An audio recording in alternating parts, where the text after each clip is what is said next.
talk about how the Supreme Court in the last couple of decades has taken more responsibility on making that decision between originalism and living document, interpreting it, and kind of pushing law, skipping over the legislative branch. Can you talk kind of about like what's going on with the Supreme Court? Sure. So, very basically, the legislative branch creates laws, and the judicial branch interprets those laws, and the executive branch, to a degree, enforces laws. So, at a very basic level, that's what all of the branches of government, and that's kind of the checks and balances that they keep on each other. So, the Supreme Court, historically, you have 9 justices who sit on the Supreme Court, and if the justice is an originalist, they're always going to be looking to transfer the meaning and intent and follow precedent, or it's called stare decisis, which is Latin for the decision stands. So originalist Supreme Court justices are going to transfer the meaning and intent of the Constitution and the Founding Fathers, and they're gonna hold fast to precedent. Could you go into a little bit more definition of what precedence is? Because they're going to have to write about that for their argument. So what is precedence? Can you kind of define that a little bit further? Okay, so precedent is, I'm a justice on the Supreme Court, and we have a current case. Let's say we have a current case that's saying AR-15s should be banned from being purchased in the public domain.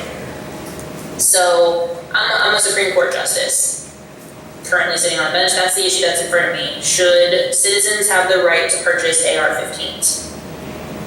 If I'm an originalist justice, I'm going to go back and I'm going to look at the Second Amendment, and it says the right to bear arms, and that right shall not be infringed. There's nothing in the Second Amendment that restricts or restrains what it means to bear arms. If I'm a justice and I'm an originalist, I'm going to render a decision that supports citizens purchasing AR-15s. Now, if I'm a living document justice, and I think there's 4 on the bench right now. If I'm a living document justice, I'm going to take this issue, I'm going to look at this issue, and I will look at the precedent that has been set by previous justices who are like, no, this right shall not be infringed. It doesn't matter what type of gun or what type of ammunition or anything. The Second Amendment says the right to bear arms. So that's every citizen's right. We're not going to infringe on any of that. So that's the precedent that has been set by the Supreme Court. Those are the previous decisions that have ruled on this, or it's typically one major, it's called a landmark decision. So let's say there was a landmark decision on this 100 years ago, or 60 years ago, or however many years ago. The originalist justices will follow that decision, and will point to that decision and say, no, won't be infringed, moving on. A living document justice will be like, well, yes, that is the decision, that's the precedent that was set. However, that was 80 years ago, that was 100 years ago. 100 years ago, it wasn't commonplace to have AR-15s. I'm no gun expert, those may have existed 100 years ago, I have no idea. This is just a hypothetical.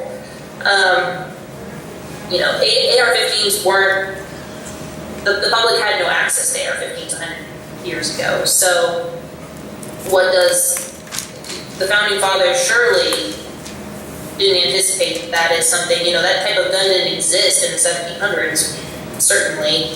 So did they really intend for citizens to have access to that in 2018? So they're more of an evolving interpretation. So they would say, well, I mean, I'm of the opinion that if that's the case, if they were to overrule the precedent and say, you know what, because this is the basic language of the law says we shall not infringe. This is really more of a decision for the legislature to create law that says, or to amend that I guess it would be an amendment to the amendment, which is the thing. To amend that Second Amendment, right to bear arms, and say, and kind of start carving out exceptions to it, or start including restrictions in it. So, and that would take, 2/3 of both houses, the Senate and the House of Representatives, to get that law in place or to get that amendment changed. So, I think the Supreme Court is there to interpret laws, to interpret precedent, to make sure that we're following precedent, and precedent's really important. Just outside of Supreme Court decisions, and I'll take it over for the past 8 years, we've seen a swing in precedent, a lot of precedent being overturned, a lot of landmark decisions being overturned. And what that does is, as a company or as a citizen, you've been following the rule of law as it's been interpreted for 50 years, and then all of a sudden it's been changed and interpreted a different way. So to deviate from precedent, it needs to be very thoughtful, it needs to be a very mindful decision. And as a judge, as a justice, as an administrative law judge, as any type of judge that's interpreting the law, you need to be very conscious of whether this is an interpretation of the law or is this a creation of the law. Because a lot of what we're seeing in the past several years is the Supreme Court being used almost as an avenue to circumvent the legislative branch and create laws.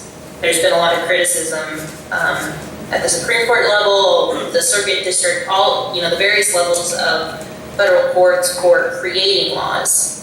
And they argue that they're creating laws because they're deviating from settled precedent or settled case law. So I may be way too in the weeds. Yeah, no, you are covering it really well and giving us a lot of great detail. I know that you have a busy day. We're already 9:15. Yeah. So, are there any questions? Let's open it up to questions. All right, so what I need you to do is walk up here and ask a question. So, Riker, come on up so you can get a little face-to-face. And I'm going to have to repeat the question so that the camera can hear it, just in case they can't, and then we'll let you answer. Okay. Hi, Good, how are you? What's your name? Riker Marwake. Riker. Riker. Oh, nice to meet you, Riker. As a corporate attorney, can you help people with their personal cases? Okay, so the question is, as a corporate attorney, are you able to help people with their personal cases? Can you step outside of your corporate law? What are kind of your ability to do so? So, as a corporate attorney, I represent Southern Star.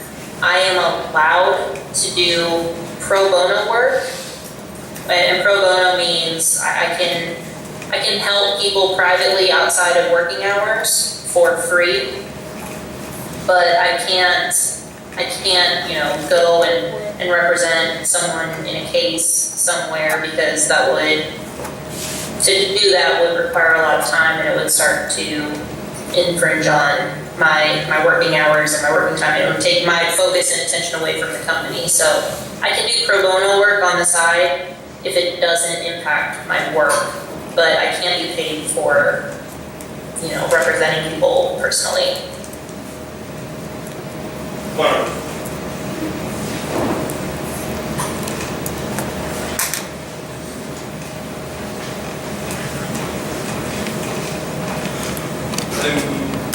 Hello. I was wondering, I was having some trouble finding cases for the project that we're doing. I was wondering if there were any Supreme Court cases that would support the living document opinion of the Second Amendment. All right, so the question is, The living document opinion of the Second Amendment. Something that would a court case on the Second Amendment that supports living documents. All right, so the question is, do you know of any Supreme Court's decisions or cases in which the Second Amendment is viewed through a living document perspective? I'm not aware of any. And that's because the Supreme Court on that particular issue has followed precedent and has not deviated from the original intent. There's been several attempts to do so, but I'm not aware of any Supreme Court decisions that would view that as a living, evolving amendment that the Supreme Court can change or create a new law for. So do the Supreme Court justices that disagree with the ruling, do they write anything or do they put anything out that kind of talks about why they disagree with it or anything like that? Oh yeah. So if you're 5'4" or anything above 5'4", 6'3", whatever, those 4 justices, 3 justices, 2 justices, the people in the minority of the opinion of the Supreme Court will write what's called a dissent. And you might be able to find support for the viewpoints of living document for the Second Amendment in the dissents of the Supreme Court decisions. And I would love to point you to a specific case. I don't have any specific cases off the top of my head. Yeah, so to better answer that question is look at, if you can only find originalist or living document decisions in a Supreme Court case, look at the dissent. So you'll look at a case and you'll say, what did they say in dissent of that case, of that decision? Good. Other questions? She's the mic.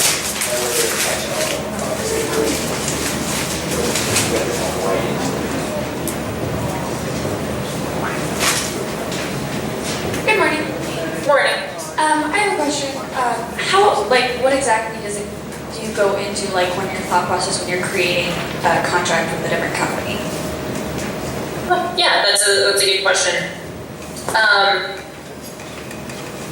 Well, first off, in a contract, when you're starting that process, you go into it with the mindset that if it's a properly negotiated contract, both parties aren't going to walk away with everything that they want. So when we're creating a contract with another company, depending on who strikes first, we have templates that we use that are we call them very one-sided. So we'll send our template to a company, a contractor, let's say, and all of the terms in it are very favorable for Southern Star. It's very, very one-sided. But the contractor has the opportunity to go off of our template and negotiate the different terms in there. And these templates are built in. It talks about payment structures, it talks about change orders, it talks about indemnification, limitation of liability. All of those topics that are traditionally in a contract are in this template because you don't want to reinvent the wheel every time you write a contract, or else we'd be negotiating and doing these for years at a time, and usually we need these contracts in place within a month or 2. So we'll send them a template we've already put the terms in there. It's very one-sided for Southern Star, favorable for us. And then the contractor negotiates, and that's where the negotiation happens. They're trying to make it more mutual, or they're trying to move the pendulum in favor of the contractor in certain provisions. So that's when I'm talking about negotiating a contract, that's typically where we're negotiating, is how far do we want that pendulum to swing. And in a successful contract for both companies, sometimes we have contractors that just sign our template, and that's great for us. I wouldn't advise it for them. But most of the time we get to a point where some of the clauses are mutual, or it's easier for both parties, particularly the contractor, to sign and to stomach and to live with. I don't know if that answered your question or not. But we typically start with templates.